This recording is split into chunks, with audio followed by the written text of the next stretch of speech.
ကြွက်ကြော်လေးကြော်ဖို့အတွက်ညှို့မွေးလေးဖြစ်နေအောင်လို့ရင်းတော်တုံကြွက်လေးတွေကိုအရင်ဖြစ်နေအောင်ကြော်ပါတယ်ရင်းတော်တုံကြော်ထားတဲ့စီလေးနဲ့ကြွက်ကလေးကိုထပ်ကြော်ပါမယ်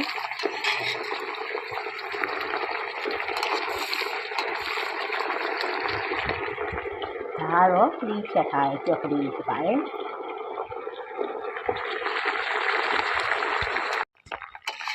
ခုဆိုရင်ရင်းတော်တုံကြွက်ကလေးကိုကျွတ်သွားပြီဆိုတော့စီလေးစစ်ပြီးတော့သူဆယ်ထားလိုက်ပါမယ်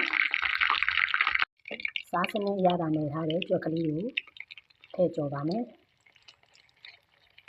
စစ်တွေကတော့အများကြီးပါကျွန်မနည်းနည်းချင်းပဲအကုန်လုံးအကျိုးရွာလေးတွေအရသာလေးတွေမှန်အောင်လို့ကျွန်မနည်းနည်းစီပဲထည့်ကြော်ပါမယ်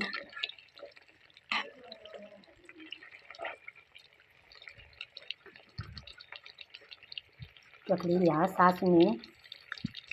အရသာနေပြီးသားလေးလား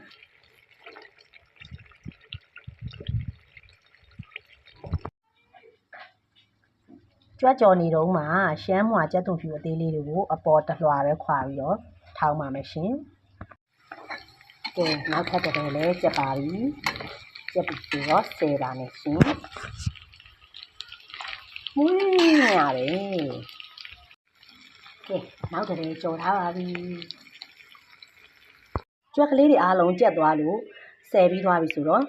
ခုနကတော့ထောင်းထားတဲ့ကြက်သွန်ဖြူလေးကိုစီတက်ပါမယ်။ကြော်ကျွတ်ကလေးရဲ့ရင်းတော်တိမ်ကျွတ်ကလေးရဲ့ချက်သွန်ဖြူစီတက်နေပါပြီစီတက်ထားတဲ့ချက်သွန်ဖြူလေးကရဲလာပါပြီသူကကျွတ်ခံနေပြီဆိုလို့ရှိရင်ကျမတို့ကဒီမှာညီမလေးငယ်ငယ်ထွေးစီရဝယ်ထားတဲ့အရောနော်ကင်းစိုးစေးကင်းနဲ့ငရုတ်တိခွဲချမ်းလေးကိုဒီမှာစီတက်ထားတဲ့ချက်သွန်ဖြူလေးနဲ့ရောမှုပါမယ်ည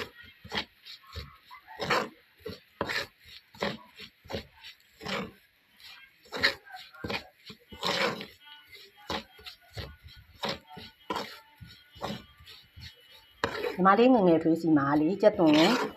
အဖြူအနီတွေရတယ်ငချင်တွေရတယ်ပြီးရင်ချိုမှုတ်စားရပါတယ်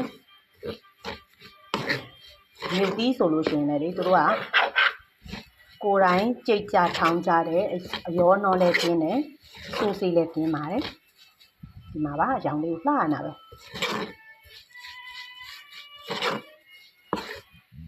ကဲမြုပ်သီးလေးလည်းကြက်ပြီဆိုလို့ရှိရင်ခုနကကြော်ထားတဲ့ကြွက်တွေနဲ့